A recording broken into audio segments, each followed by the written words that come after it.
দেশের সবচাইতে বড় গ্যাংস্টার তার বউয়ের কথায় আত্মসমর্পণ করে।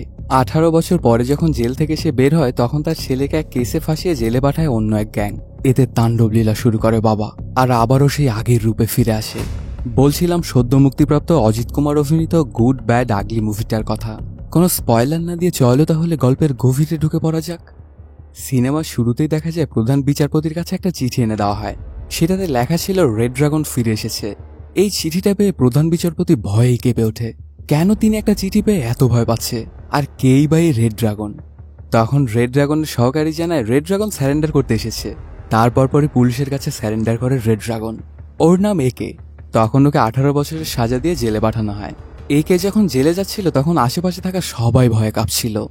তারপর পরে কাহিনীটা শিফট হয়। দেখা যায় একের বউকে, ওর নাম রাম্মিয়া। ওদের ছেলেকে বলছে যে তার বাবা বিদেশে বিজনেস করে, এই জন্যে দেশে খুব একটা আসতে পারে না। কিন্তু ছেলেও নাসরবান্দা, আর বারবারই বাবা সম্পর্কে জানতে চায় সে। ওর নাম ভিহান। ওদের জীবন খুব সুন্দরভাবেই কাটছিল। এদিকে মুম্বাই সেন্ট্রাল জেল থেকে এক কয়েদি পালানোর প্ল্যান করে, আর এই জন্য জেলে থাকা সকল পুলিশদের টাকা দিয়ে কিনে ফেলে। রাত্রেবেলাতে ওর রুটির মধ্যে করে দরজার চাবি দিয়ে যায় গার্ড। ওর এমন কর্মকাণ্ড দেখে সেলমেট বলে এগুলো করে কোনো লাভ নেই, তুমি পালাতে পারবে না। কিন্তু কে শোনে কার কথা? তখন কয়েদিটা দরজা খুলে বাইরে যায়। তারপর এক এক করে সকল কয়েদিদের দরজা খুলতে থাকে। তার গ্যাংয়ের সবাইকে নিয়েই পালাবে সে। তারপর পরে পুলিশের একটা ড্রেস পরে বের হয়ে যেতে থাকে। ঠিক তখনই এন্ট্রি নেয় একে। প্রথমে ভালো করে সবাইকে যার যার সেলে ফিরে যেতে বলে, কিন্তু কেউই ওর কথা শুনছিল না। এজন্য আঙ্গুলটা একটু বাঁকা করে একে সবাইকে বেধম মার দিতে থাকে। এতগুলো কয়েদি মিলেও একের কিছুই করতে পারে না। অনেকক্ষণ চলে ওদের মধ্যকার ওই ফাইট। তারপর সবাই ভয় পেয়ে যায় যার যার সেলে। কারোর আর পালানো হয় না। তখন ওই কয়েদিটা তার সেলমেটকে বলে, সব পুলিশকে তো টাকা দিয়েছিলাম, তবে ইনি আবার কোন পুলিশ? এটা শুনে সেলমেটটা জানায় সে কোনো পুলিশ টুলিশ না, আমাদের মতোই অপরাধী। আর এই ব্যাপারটা শুনে একদম অবাক হয়ে যায় ওই কয়েদিটা। তারপর পরে ওদের কাছে আসে দেখা করার জন্য, আর বলতে থাকে তুমি কেন জেল পালাতে চাও? তখন লোকটা বলে আমার পরিবারের জন্য স্যার। এটা শুনে একে বলে ঠিক আছে, তবে তুমি যদি জেল পালাও তাহলে কি তোমার পরিবার গর্ববোধ করবে তোমার কর্মকাণ্ড নিয়ে? অবশ্যই না। এজন্য সাজা ভোগ করে ফ্রেশ হয়ে তারপরে ফিরে যাও পরিবারের কাছে, তখন তারা তোমাকে সাদরে গ্রহণ করবে। এদিকে দেখা যায় ভিহানের একটা প্রেমিকাও হয়েছে। ওর নাম নিত্যা। সে বারবার ভিহানকে তার বাবার কথা জিজ্ঞাসাবাদ করতে থাকে, কিন্তু কিছুই বলতে পারে না ভিহান। তার বাবাকে তো সেই কখনো সামনাসামনি দেখেনি, তাহলে নিত্যাকে সে কি বলতো? এটাতে সে অনেক মন খারাপ করে বাবাকে ভিডিও কল দেয়। তখন জেলার ওকে কথা বলার একটা ব্যবস্থা করে দেয়। তারপর ভিহান বলে তোমাকে সামনাসামনি কোনোদিনই দেখিনি আমি। কয়েকদিন পরে আমার 18 বছর পূর্ণ হয়ে যাবে। যদি ওই দিনও তুমি না আসো তাহলে আর কোনোদিনে আমাকে ছেলে পরিচয় দিও না তুমি। এটা বলেই অনেক অভিমান নিয়ে ফোন কেটে দেয় ভিহান। আর এই ব্যাপারগুলো ঘটে যায় অনেক চিন্তায় পড়ে যায় একে। কি করবে কিছুই বুঝে উঠতে পারছিল না। তখন জেলারকে সবকিছু খুলে বলে। জেল থেকে ছাড়া পেতে একের এখনো 3 মাসের মতো সময় লাগবে, কিন্তু জেলার অনেক কাঠখড়ি ফুড়ে ওর মুক্তির ব্যবস্থা করে। জেল থেকে ছাড়া পেয়ে যায় একে। এই খবরটা গ্যাংস্টার দুনিয়ায় পৌঁছাতে খুব একটা সময় লাগে না।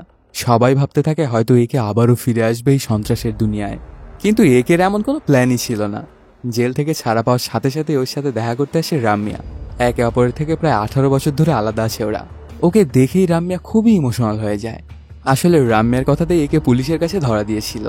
যেদিন রিহানের জন্ম হয় সেদিন একে দেখতে আসে ওর ছেলেকে, কিন্তু রাম্মিয়া ওকে টাচও করতে বারণ করে। যেদিন তুমি ভালো হয়ে ফিরবে সেদিনই বাবা পরিচয় দিও। আর ঠিক এই জন্যই একে জেলে গিয়েছিল। এখন রাম্মিয়া তার ছেলেকে নিয়ে স্পেনে থাকে, আর একে ছিল ইন্ডিয়ার জেলে। পরদিনই দুজন স্পেনে যাওয়ার জন্য রওনা করে দেয়, কিন্তু প্রতিমধ্যেই বেঁধে যায় বড় মাপের একটা বিপত্তি। ওদের উপরে অ্যাটাক হয়। এই ব্যাপারটা খুবই খেপে যায় রাম্মিয়া। যে কারণে এতদিন তোমাকে রিহানের থেকে দূরে রেখেছিলাম সেটা তো এখন আবারও হতে চলেছে। এই জন্য তুমি এখানকার সবকিছু শেষ করে তারপরে আসবে আমাদের কাছে। আর যদি তোমার পাস্ট যদি তুমি ঠিক করতে না পারো তাহলে কখনোই আসার দরকার নেই আমাদের কাছে। এটা শুনে একে অনেক রাগান্বিত হয়ে যায় আর যেতে থাকে একটা জায়গায়। এখানেই আগে একে আড্ডা ছিল। ওর পিছে পিছে হাজারখানে গুন্ডাও এসে পৌঁছে। তখন এদের লিডারের সাথে কথা বলে একে, আমি আর এই রাস্তায় ফিরবো টিরবো না, তো আমার পিছে কেউ আসবি না তোরা। আর যদি আমি বা আমার পরিবারকে জ্বালাতন করিস তবে তোদের মৃত্যু অবধারিত। এটা বলেই সেই আড্ডা থেকে চলে যেতে শুরু করে একে। ঠিক তখনই ওর ফোনে একটা কল আসে। ফোনের ওপার থেকে রাম্মিয়া জানে আমাদের ছেলে রিহানকে কেউ তুলে নিয়ে গেছে। তুমি জেল থেকে ছাড়া পাওয়ার সাথে সাথে এইসব ঘটছে, তার মানে তোমার ওপর ডিফেন্স নেওয়ার জন্য কেউ এমনটা করছে রিহানের সাথে। বইয়ের মুখে এইসব কথা শুনে অনেক রেগে যায় একে, আর এইসব গুন্ডাদের কুত্তা মারা মারতে থাকে। এখনো সময় আছে, বল যে কে আমার ছেলেকে তুলেছিস। যদি না বলিস তবে সবাইকে মরতে হবে। অনেক মার খাওয়ার পরে কেউই বলছিল না কিছুই। আসলে এরা কেউই তুলে নেয় একের ছেলেকে। ঠিক তখনই একের শালা থেকে জানতে পারে যে ভারতের কোনো গ্যাংয়ের কাজ নয় এটা, এই কাজটা করেছে স্পেনেরই লোকাল গ্যাংয়ের লোকজন। এটা শুনে সাথে সাথে একে রওনা হয় স্পেনের উদ্দেশ্যে। কয়েক ঘন্টার জার্নি শেষে এসে পৌঁছে স্পেনে। এতক্ষণে ভিয়ানকেও খুঁজে পাওয়া গেছে, কিন্তু এখানে বাদে বড় মাপের আরেকটা বিপত্তি। ভিয়ানকে পুলিশ ধরেছে নেশা গ্রহণ করা ও গাড়িতে 5 কেজি বহন করার অপরাধে। কোর্টে এসেও সবকিছুই প্রমাণ হয়ে যায়। তারপরেও ভিয়ানের উকিল জাজের কাছে রিকোয়েস্ট করে কিছুটা সময় চায়। জাজও কয়েকদিনের সময় দিয়ে দেয়। এই ব্যাপারগুলোতে একের উপর অনেক ক্ষিপ্ত হয়ে যায় রামিয়া, কারণ তার ধারণা ওর জন্যই ভিয়ানের আজকে এই অবস্থা। একের কত স্বপ্ন ছিল যে ছেলের সাথে যেদিন প্রথম দেখা করবে সেদিনটা হবে স্পেশাল, কিন্তু এটা কি হয়ে গেল? সে জেল থেকে ছাড়া পেল আর ছেলে জেলে চলে গেল। তারপর পরে ভিয়ানের সাথে কথা বলতে যায় একে, আর জানতে চায় কি হয়েছিল। তখন ভিয়ান বলে, মা যেদিন ইন্ডিয়া গিয়েছিল সেদিন আমি আর নিত্যা লং ড্রাইভে বের হই। একটা শুনশান জায়গা দিয়ে আমাদের গাড়িটা যাচ্ছিল, তখনই আমাদের ওপর অ্যাটাক করে একটা বাইকার গ্যাং। জায়গাতেই নিত্যাকে হেডশট দিয়ে মেরে দেয় ওরা, আর আমাকে অজ্ঞান করে দেয়। তারপর যখন আমার জ্ঞান ফিরে তখন আমি দেখতে পাই পুলিশ আমাকে ধরে ফেলেছে। আমি অজ্ঞান হওয়ার পরে কি ঘটেছে আমি কিছুই জানি না। প্লিজ বাবা, আমাকে বাঁচিয়ে নাও। তখন একে বলে, ঠিক আছে, আচ্ছা আমাকে তুমি এটা বলো যে ওই লোকগুলোকে আগে কোথাও কি তুমি দেখেছিলে? এটা শুনে ভিয়ান জানায়, হ্যাঁ, এর আগে আমরা একদিন একটা রেস্টুরেন্টে বসেছিলাম, সেখানে এসে আমাদেরকে জ্বালাতন করছিল ওই লোকজন। তখন ওই রেস্টুরেন্টের মালিক ওদেরকে তাড়িয়ে দিয়েছিল। এটা শুনে একে সাথে সাথে চলে আসে সেই রেস্টুরেন্টের মালিকের সাথে দেখা করার জন্য। প্রথমে উনি কিছুই বলতে চাইছিল না, তারপর একটু উত্তম মাধ্যম দেওয়ার পরে মুখ খোলে উনি। আসলে ওরা ম্যাথিউস গ্যাংয়ের লোক, আর ওদের কথাতেই সিসিটিভি ফুটেজও ডিলিট করতে হয়েছিল মালিককে। সে একে অনেক করে রিকোয়েস্ট করে ওদের সাথে পাঙ্গা নিতে যেন না, ওরা অনেক ভয়ঙ্কর মাপের লোকজন। কিন্তু একে যে আসলে কে সেটা তো জানতো না দোকানি। তারপর পরে একে চলে আসে ওদের আস্তানায়, আর সবাইকে বেদম মার দিতে থাকে। তখন ওদের থেকে জানতে চায়, কাদের কথা তোরা এমনটা করেছিস? প্রথমে ওরা কেউই বলতে চাইছিল না, কিন্তু উত্তম মাধ্যম খেয়ে বলতে বাধ্য হয়, আমরা ডার্ক হোলস গ্যাংয়ের কথা এমনটা করেছি, আর ওরা খুবই ডেঞ্জারাস, আমাদেরকে ভয় দেখিয়ে এমনটা করতে বাধ্য করেছিল ওরা। তখন পাশ থেকে একে শালা ওদের সম্পর্কে সবকিছুই বলতে থাকে। স্পেনের সবচাইতে বড় ক্রিমিনাল বাবেল, তার একটা ব্যাংকও আছে সিক্রেট লোকেশনে। স্পেনের সকল কালো টাকা এখানেই রাখা হয়, আর এটার দায়িত্ব দেয়া আছে দুইজনকে, বাবেলের রাইট হ্যান্ডম্যান বিগ ড্যাডি আর ডার্ক হোলসের লিডার জনির ওপরে। আর এই সবকিছু দেখাশোনা করে জ্যাকাবা নামের একজন লোক। এই ব্যাংকে অ্যাকাউন্ট হোল্ডার ছাড়া কেউই ঢুকতে পারে না, এতটাই সিকিউরিটি ব্যাংক। তখন ম্যাথিউসকে সাথে নিয়ে ব্যাংকে চলে আসে একে। তারপর জাকাবাকে গিয়ে জিজ্ঞেস করে একে তার ছেলের ব্যাপারে, কিন্তু কিছুই বলতে পারে না জাকাবা। তখন সে ফোন লাগায় জনিকে, আর সবকিছু খুলে বলে ওকে, কিন্তু জনিও ব্যাপারটা অস্বীকার করে। তখন জনিকে অনেকগুলো ছবি দেখায় ভিয়ানের, সবগুলো ব্যাকগ্রাউন্ডেই জনি ছিল। এটা তো কোনো কোইন্সিডেন্স হতে পারে না, তাই না? এখনো সময় আছে, ঠিকঠাক করে বলে দে। প্রথমে জনি বলে, আমি ছাড়িয়ে দেব তোমার ছেলেকে, টেনশনের কিচ্ছু নেই। তারপরে একের ফোনে ওর বইয়ের কল আসে। সে জানায় ভিয়ান সারা পেয়ে যাবে কালকেই। একটু আগে আমাকে উকিল ফোন দিয়েছিল। আরো অনেক সুন্দর সুন্দর কথা বলতে থাকে একের সাথে। তবে একে বুঝে যায় এটা হলো জনির চাল। আসলে জনি এআই ব্যবহার করে রামিয়ার কণ্ঠ নকল করে এসব কিছু বলাচ্ছিল। এটা যখন ধরে ফেলে একে, তখন জনি জাকাবাকে বলে দেয় যে ওকে মেরে ফেলার জন্য, কিন্তু সে তো এখনো জানে না যে কে একে। অনেকগুলো গুন্ডা আসে ওকে মারার জন্য, কিন্তু লাভ তেমন একটা হয় না। চোখের পলকেই সবাইকে মেরে দেয় একে, আর পুরো ব্যাংকে ধামাকাও লাগিয়ে দেয়। তারপর আবারও কল দেয় জনিকে, আর বলে কাজটা তুই একদমই ঠিক করিসনি, এখন তোর ব্যাংক আমি ধুলোর সাথে মিশিয়ে দেব। আর একটা কথা, আমি জানি তুই একা নয়, কারণ যেই সময় তুই জেলে ছিলি ঠিক ওই সময় আমার ছেলেকে ফলো করছিলি। দেখা যায় জনির যমজ একটা ভাইও আছে, ওর নাম জ্যামি। আসলে দুই ভাই মিলে এই সব কিছু করেছিল।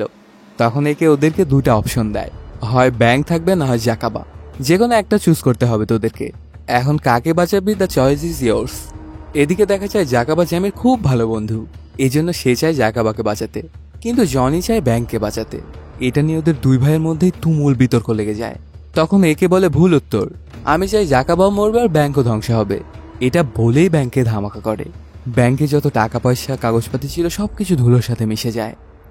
এই খবরটা বাবেল পর্যন্ত যেতে খুব একটা সময় লাগে না। তখন সে চলে আসে জনির সাথে দেখা করার জন্য।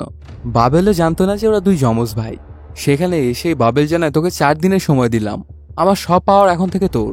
এই 4 দিনের মধ্যে একে খতম করবি, আর না হলে 5ম দিনে তোকে আমি খতম করে দিব। কোত্থেকে কে এসে আমার ব্যাংক ধ্বংস করলো আর তুই কিছুই করতে পারলি না? এটা তোর জন্য শেষ সুযোগ, হয় মারবি না হলে মরবি। আর অন্য কোনো উপায় না থাকায় জনিও রাজি হয়ে যায় বাবেলের প্রস্তাবে। আসলে এদের সমস্যা একের সাথে ছিল না, একের জন্য ওর ছেলেকেই শাস্তি দেওয়া হয়নি। ওরা বদলা নিয়েছে একের বউ রামিয়ার ওপর, যে কিনা স্পেনে অবস্থিত ইন্ডিয়ান এম্বাসির চিফ অ্যাডভাইজার। রামিয়ার জন্যই জেলে যেতে হয়েছিল জ্যামিকে। একদিন নেশা মামলায় স্পেনের পুলিশ ধরে জ্যামিকে, তখন ডাকা হয় রামিয়াকে। তারপর রাম্যা এসে ছলে বলে কৌশলে জ্যামির কাছ থেকে সব সত্য কিছু বের করে পুলিশকে দিয়ে দেয়, আর এই জন্যই ও সাজা হয়ে যায়। ঠিক এই কারণেই ওই একই কেসে রাম্যার ছেলেকেও ফাঁসিয়েছিল ওরা। এই ব্যাপারটা যখন একে জানতে পারে তখন অবাক হয়ে যায়, কিন্তু তবুও রাম্যাকে সে কিছুই বলে না। আসলে সে রাম্যাকে একদমই দুঃখ দিতে চাইছিল না। তারপর পরে দেখা যায় জনি ভিডিও কল করে ইন্ডিয়ার 2 গ্যাং লিডারকে আর একের সম্পর্কে জানতে চায়। তখন ওরা বলতে থাকে, একের বয়স অনেক কম ছিল যখন আমার গ্যাংয়ে যোগ দিতে এসেছিল। ওর সাহসিকতা দেখে ওকে আমি আমার গ্যাংয়ে নিয়ে নিই, কিন্তু এটাই ছিল আমার সবচেয়ে বড় ভুল। একে আমার গ্যাংয়ে যোগ দেওয়ার কিছুদিন পরে কোরিয়া থেকে আরেক গ্যাং লিডার আসে ইন্ডিয়াতে। কে যেন পুরো ইন্ডিয়াতেই ওর নামে বাউন্টি দিয়ে দেয়। প্রায় সকল গ্যাংই ওই কোরিয়ানের পিছনে লেগে যায়, কিন্তু একে ওই কোরিয়ান গ্যাং লিডারের সাথ দেয় আর নিজের জীবন বাজি রেখে ওকে সেফলি কোরিয়া পৌঁছে দেয়। এরপর থেকে ওকে আর পিছিয়ে তাকাতে হয়নি, পুরো ইন্ডিয়ার হাতের তালুতে ছিল।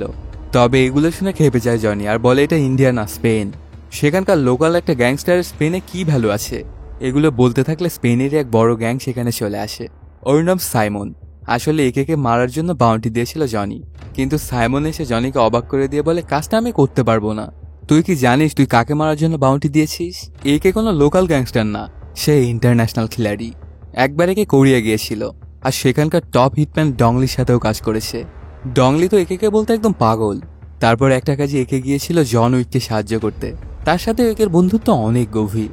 আর প্রফেসরকে তো চিনিসই, ওনার সাথে প্ল্যান করে বড় রকমের একটা ব্যাংক ডাকাতি করেছিল একে। যাকে তুই লোকাল ভাবছিস সে আসলে লোকাল না, ইন্টারন্যাশনাল। তো তোর জন্য এটাই ভালো হবে যে ওর থেকে দূরে থাক, না হলে তোকেও ধুলোর সাথে মিশিয়ে দিবে। আসলে একে সবাই রেড ড্রাগন নামে চিনত। এদিকে দেখা যায় একে ধরে আনে জাকাবাকে, ওকে মারতে যায় একে। তখন জাকাবা বলে ডার্ক হোল্পে সবাই আমার কথা শোনে, তো ওদের এখানে ডেকে আনছি আমি। তোমার যা ভালো হয় করে ওদের সাথে, কিন্তু আমাকে ছেড়ে দাও প্লিজ। তখন ডার্ক হোল্পে সবাইকে আনা হয় একের পার্টিতে। আসলে জাকাবার মনে অন্য প্ল্যানই ছিল, এদের দিয়ে মারতে চাচ্ছিল সে একে। কিন্তু প্রথমে ওর চাল ধরে ফেলেছিল একে। আর ওর একটা সিগনেচার মুভও আছে, ফটোশুট। মানে ছবি তোলার সময় গুলি করে মারতো, তারপর মৃতদের সাথে ছবি উঠাতো। এই পুরো ডার্ক হোল্পের সাথে ঠিক তেমনটাই করে। চোখের পলকে একটা মেশিন গান দিয়ে সবাইকেই মেরে দেয়, তাদের সাথে একটা ছবিও তুলায়। এদিকে জনিরা আরেকটা প্ল্যান করে বসে আর কল দেয় একে। ওকে জানায় তোর কাছে 2টা অপশন আছে, তোর ছেলেকে আর জেল থেকে ট্রান্সফার করা হবে। রাস্তাতে ওকে খতম করে দেওয়ার জন্য অপেক্ষা করছে আমার গ্যাং। তো ওকে বাঁচাতে যাবি, নাকি তোর বউ কোর্ট থেকে ফিরছে আর ওর পিছনেও আমাদের লোক লাগানো আছে, সুযোগ বুঝেই খতম করে দেওয়া হবে ওকেও। তো এখন ছেলেকে বাঁচাবি নাকি বউকে? Choice is yours. এটাতে অনেক চিন্তায় পড়ে যায় একে, কি করবে কিছুই বুঝে উঠতে পারছিল না। দেখা যায় রাম্যাকে ধরে ফেলেছে একদল গুন্ডা। তখন সেই দলের লিডার কল দেয় একে। ওর কণ্ঠ শুনেই বুঝে যায় একে, এটা তো প্রিয়া। একসময় একের সাথেই কাজ করত আর দুজনের জন্য দুজনের ফিলিংসও ছিল, কিন্তু এখন আর ওরা একসাথে নেই। তখন প্রিয়া বলে তোমার বইয়ের চিন্তা করা লাগবে না, তুমি তোমার ছেলেকে বাঁচাও। দেখা যায় ভিয়ানকে ট্রান্সফার করা হচ্ছিল। তখনই পুলিশের গাড়িতে অ্যাটাক করে বসে জনিরা। সাথে সাথে সেখানে এসে পৌঁছে একে আর সবাইকে কুত্তা মারতে থাকে। এতগুলো মানুষের যেন ওর কাছে কিছুই না। তবে কোনোভাবে ওর হাত থেকে বেঁচে যায় জনি। তারপর পরে ভিয়ানকে ওদের হাত থেকে বাঁচিয়ে আবারও পুলিশের হাতে সোপর্দ করে। তারপর পরে একের কাছে একটা খবর আসে, আজকে বাবেলের রিওটে একসাথে থাকবে জনি আর জ্যামি। তো আজকেই ওদেরকে ধরতে হবে, না হলে ভবিষ্যতে আর কোনোদিন সুযোগ আসবে কিনা তাও জানে না একে। এদিকে দেখা যায় বাবেল এরিয়াতে একটা পার্টি চলছিল। বাহিরে পার্টি করছিল জনি আর ভেতরে ওর গার্লফ্রেন্ড নিয়ে পার্টি করছিল জ্যামি। এটা তো ভিয়ানের গার্লফ্রেন্ড নিত্যা। আসলে নিত্যা ছিল জ্যামির গার্লফ্রেন্ড, আর ওর কথাতেই সে ফাঁসিয়েছিল ভিয়ানকে। ওরা দুজনে পার্টি করতে থাকলে হঠাৎই সেখানে চলে আসে একে। তাকে দেখে তো বড় মাপে শক খেয়ে যায় নিত্যা আর বলতে থাকে আঙ্কেল ওরা আমাকে জোর করে ধরে এনেছে আর আমাকে দিয়ে এইসব কিছু করাচ্ছে। কিন্তু আসল সত্যটা জানে একে। তারপর পরই ওদের দুজনকে ধরে নিয়ে ডেকে চলে আসে। জনি ও জ্যামি 2 যমজ ভাইকে দেখে তো অবাক হয়ে যায় বিগ ড্যাডি ও ভিডিও কলে থাকা বাবেল, এবং ওদের উপর অনেক রাগান্বিত হয়ে যায়। তখন নিত্যা আর জ্যামিকে ধরে নিয়ে চলে আসে একে। ভিয়ানকে নির্দোষ প্রমাণ করতে হলে এদেরকে জীবিত প্রয়োজন ওর। তখন ওদেরকে একটা সেফ হাউসে রাখা হয় আর এদেরকে দেখাশোনার জন্য দায়িত্ব দেওয়া হয় শালাকে। সেখান থেকে একে সোজা চলে আসে বাড়িতে। ঠিক তখনই ওর কাছে আসে রাম্যা। ওর সাথে অনেক মিষ্টি মিষ্টি কথা বলছিল। আসলে রাম্যা তো এখনো একের ওপরে অনেক রাগান্বিত থাকার কথা, কিন্তু সে এত সুন্দর ব্যবহার কেন করছে? কিছুক্ষণের মধ্যেই দেখা যায় সেখানে অনেক পুলিশও চলে আসে। এই পুলিশদেরকে রাম্যাই এনেছিল। আসলে সে মনে করেছিল নিত্যাকে ধরেছে ওর ভাই, আর যদি একেই দেশে থাকে তাহলে ঝামেলা হতে পারে। এজন্য পুলিশ দিয়ে ধরিয়ে ওকে ইন্ডিয়া ডিপোর্ট করানোর ব্যবস্থা করে রাম্যা। একেও কিছুই বলে না, চলে যায় পুলিশের সাথে। সেখান থেকে রাম্যা সোজা চলে আসে সেই জায়গাটায় যেখানে নিত্যা ছিল। এখানে আসতেই বড় মাপের একটা শক খায় রামিয়া জ্যামির কথা শুনে। সে জানায় তোমার ওই দিনের ব্যবহারের জন্য ওই একই কেসে ফাঁসিয়েছি তোমার ছেলেকেও। এটা শুনে অবাক হয়ে যায় রামিয়া। এতদিন সে ভাবছিল যে হয়তো বা একই জন্য ওর ছেলের আজকে এই অবস্থা, কিন্তু সেটা তো পুরোটাই উল্টো। রামিয়ার জন্যই তার ছেলের আজকে এই বাজে অবস্থা। ঠিক তখনই সেখানে জনি চলে আসে। আসলে রামিয়াকে ফলো করেই সে এই জায়গাটায় চলে এসেছে, আর ওদের দুজনকে বাঁচিয়ে নিয়ে চলে যায়। ওদের মধ্যে গোলাগুলি চলতে থাকলে রামিয়ার তার ভাইয়ের একটা করে গুলিও লাগে। তখন ভাই জানায় একে সবকিছুই জানতো, কিন্তু তোমাকে কিছুই বলেনি। সে তোমাকে হার্ট করতে চাচ্ছিল না, আর তুমি ওর সাথে কেমনে এমনটা করতে পারলে আপু। এদিকে দেখা যায় একে এয়ারপোর্টে আনা হয়। সেখানে বাবা ইয়োগি অনেক চালাকির মাধ্যমে একে বের করে দেয়। সেখান থেকে একে সোজা চলে আসে রামিয়ার কাছে। তখন তার কাজের জন্য একের কাছে অনেক করে ক্ষমা চায় রামিয়া, আর তার ছেলেকেও বাঁচাতে বলে। অন্যদিকে ওরা চলে যাওয়ার সময় নিত্যাকে মেরে ফেলে জ্যামি। তোমাকে আমি ভালোবাসি ঠিকই, কিন্তু রিভেঞ্জ তার থেকে অনেক বেশি গুরুত্বপূর্ণ। তুমি বেঁচে থাকলে মুক্তি পেয়ে যাবে ভিয়ান, আর এটা তো আমি কিছুতেই হতে দিতে পারি না। এজন্যই তোমাকে মরতে হবে। এটা বলেই নিত্যাকে মেরে সমুদ্রে ফেলে দেয় ওরা। সেখান থেকে ওরা চলে আসে ওই ভাঙাচোরা ব্যাংকে। কিছুক্ষণের মধ্যে সেখানে একেও চলে আসে। ওদের মধ্যে শুরু হয়ে যায় তুমুল ফাইট। ওরা দুই ভাই মিলেও একের সাথে কিছুতেই পেরে উঠছিল না। চোখের পলকেই ওদেরকে ধরাশায়ী করে ফেলে একে। তারপর আজব দেখতে একটা গাড়িতে উঠিয়ে নিয়েই যেতে থাকে। প্রতিমধ্যেই বেঁধে যায় আরেক বিপত্তি। জনি আর জ্যামির সময় শেষ হওয়াতে বেবাল হাজারো লোক পাঠায় ওদেরকে মারার জন্য। অনেকগুলো গাড়ি এসে ঘিরে ফেলে ওদেরকে। ওই গাড়িগুলো থেকে নামে গুন্ডারা এবং ওদেরকে গুলি করতে যাবে, ঠিক তখনই একের গাড়ি থেকে অনেকগুলো মেশিন গান বের হয়। গুলি করা শুরু করে একে। পাখির মতো মরতে থাকে বেবালের লোকেরা। কিছুক্ষণের মধ্যে সবাইকেই খতম করে দেয় একে, আর ওদের দুই ভাইকে নিয়ে এসে কোর্টে সোপর্দ করে। সাক্ষ্য প্রমাণ পাওয়ায় জাজ ওদেরকে সাজা দেয়, আর ছাড়া পেয়ে যায় ভিহান। পরদিন ভিহানের জন্মদিন। বাবাকে ফিরে পাওয়াতে এতদিন পরে ওদের পরিবারটা পূর্ণতা পেল। সবাই অনেক খুশি। এদিকে জনি আর জ্যামিকে কোর্ট থেকে জেলে নিয়ে যাওয়া হচ্ছিল। রাস্তায় ওদের কিছু শুভাকাঙ্ক্ষীরা বাঁচায় ওদেরকে। ঠিক তখনই সেখানে এন্ট্রি নেয় রেড ড্রাগন। ওর কার, জামা কাপড় সবকিছুতেই শুধু ড্রাগন আর ড্রাগন। তখন সে বলে তোদেরকে পুলিশের হাতে দিয়েছিলাম ছেলেকে ছাড়াতে, আর এখন হবে একের রিভেঞ্জ। এটা বলেই ওদের উপরে গুলি চালায়, আর এর মাধ্যমেই শেষও হয়ে যায় সিনেমাটি। তো বন্ধুরা, কেমন লাগলো আজকের এই এক্সপ্লেনটি জানাতে কমেন্ট করো। আর যদি এখনো চ্যানেলটি সাবস্ক্রাইব না করে থাকো তাড়াতাড়ি সাবস্ক্রাইব করে নাও। দেখা হচ্ছে নতুন কোনো ভিডিওতে।